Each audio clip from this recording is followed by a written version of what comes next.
Shalom, selamat pagi Bapak Ibu Saudara sekalian yang terkasih di dalam Yesus Kristus. Sebentar kita mau mendengarkan firman, mari kita berdoa. Bapak, terima kasih buat pagi hari ini. Kami bersyukur buat berkat kasih karunia Tuhan yang luar biasa dalam hidup kami. Kalau sebentar kami ingin mendengarkan firman Tuhan, bukakan isi hati pikiran kami supaya firman boleh berakar, bertumbuh dan berbuah di dalam hidup kami. Dalam nama Yesus kami sambut berkat Tuhan pada pagi hari ini. Haleluya, amin. Bapak Ibu Saudara sekalian, menyambung dari beberapa yang lalu, kita membahas mengenai satu judul, itu jangan berhenti berlatih. Kita masuk ke dalam bagian yang kedua. Kenapa jangan kita berhenti berlatih? Seperti saya bilang, ayatnya saya ambil dalam 1 Timotius 4, ayat yang ke-7 sampai dengan yang ke-8. Kemarin sudah kita bahas, sekarang kita bahas yang ayat 8-nya. Begini firman Tuhan, latihan badani terbatas gunanya, tetapi ibadah itu berguna dalam segala hal, karena mengandung janji, baik untuk hidup ini maupun untuk hidup yang akan datang.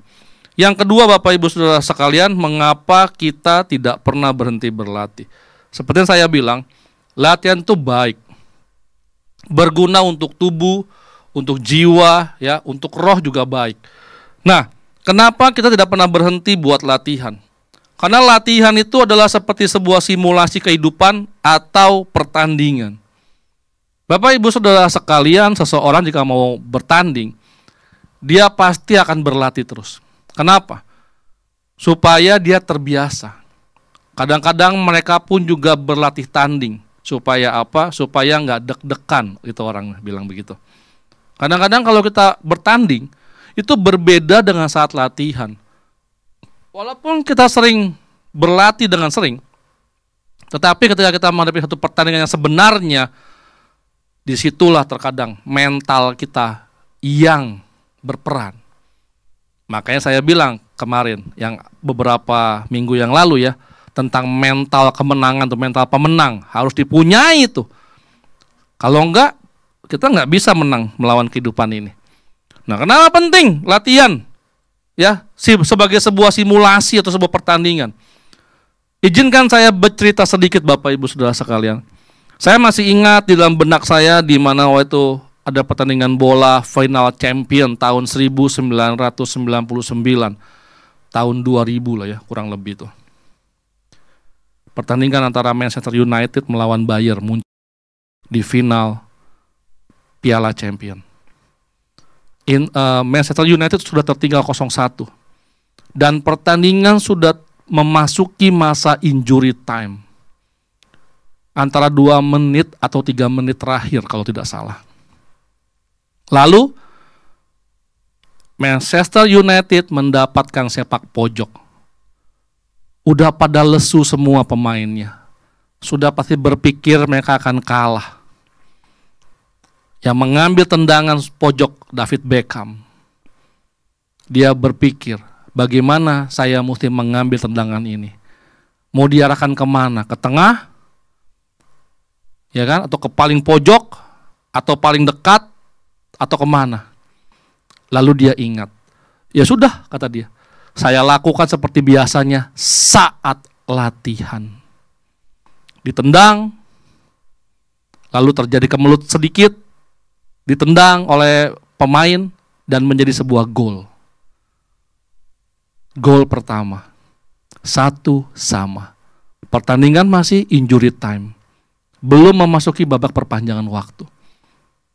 Bola untuk Bayern Munchen mulai lagi, keambil lagi sama Manchester United, diserang baik lagi, dapat sepak pojok kedua kali. Sepak pojok kedua kali. Yang mengambil tendangan pojok siapa? David Beckham. Sekali lagi dia menendang, sama. Dia tendang seperti saat mereka sedang latihan. Dan hasilnya, sejarah membuktikan Manchester United menang 2-1 terhadap Bayern Munchen. Sebuah pertandingan bola yang tragis sekali. Bapak Ibu Saudara sekalian, latihan itu penting. Terkadang latihan itu adalah di saat kita menghadapi kehidupan kita sebenarnya. Di mana kita latihannya, Martin? Kita latihannya tentu saja ketika kita mengikuti ibadah. Kenapa? Karena ibadah tuh mengandung sebuah janji yang luar biasa, yang penting buat saat ini maupun buat yang akan akan datang atau masa depan. Di dalam sebuah ibadah kita belajar mendisiplinkan diri kita. Untuk apa? Untuk tidak membuka handphone. Untuk tidak berbicara, ngobrol dengan samping kiri dan kanan. Untuk tetap fokus mendengarkan apa yang pembawa firman Tuhan katakan, atau contohkan, atau bahas, atau apapun juga. Kita belajar mendisiplinkan diri kita. Membuka telinga kita, membuka hati kita, pikiran kita, supaya ketika firman itu masuk plek ke dalam hidup kita, itu dapat menjadi rema yang kita lakukan setiap saat. Itulah saatnya kita makan. Bapak Ibu Saudara, kalau lagi makan apakah sambil berbicara? Kan nggak mungkin ya, sambil makan berbicara gitu. Ya, jadi itu menurut saya sih tidak mungkin, impossible. Takutnya Anda tersedak. Bapak Ibu Saudara sekalian, latihan adalah sebuah simulasi kehidupan.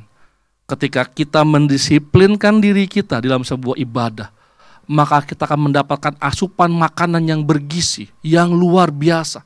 Baik buat tubuh kita maupun buat jasmani kita, baik buat tubuh atau buat jasmani kita maupun buat rohani kita, supaya kita kuat menghadapi gelombang kehidupan ini. Jadi Bapak Ibu Saudara sekalian, tinggal babak terakhir lagi, tinggal terakhir ketiga, nanti akan saya bahas lagi. Tetapi yang hari ini saya mau bahas, mengapa pentingnya latihan untuk menghadapi simulasi kehidupan. Jadi pada pagi hari ini, mari sama-sama kita melatih diri kita buat beribadah. Jangan kita tinggalkan ibadah kita, supaya kita mampu, kuat menghadapi gelombang kehidupan yang semakin tidak menentu. Mari kita berdoa. Bapa, terima kasih buat pagi hari ini. Kami belajar mengerti mengapa kami perlu latihan. Mengapa kami jangan pernah berhenti berlatih. Mengapa kami perlu sebuah simulasi. Supaya mental kami terjaga, kuat dalam menghadapi semua hal ini bersama dengan Yesus. Bapa, ajari kami, mampukan kami, supaya kami mengerti rencana Tuhan dalam hidup kami. Bapa, kami mau menyerahkan semua ke dalam tangan Tuhan pada pagi hari ini. Anak-anak-Mu yang telah mendengar firman Tuhan, biarlah mereka juga diberkati sepanjang hari ini. Dalam nama Yesus kami berdoa dan mengucap syukur. Haleluya. Amin. Selamat pagi, Tuhan Yesus memberkati. Amin.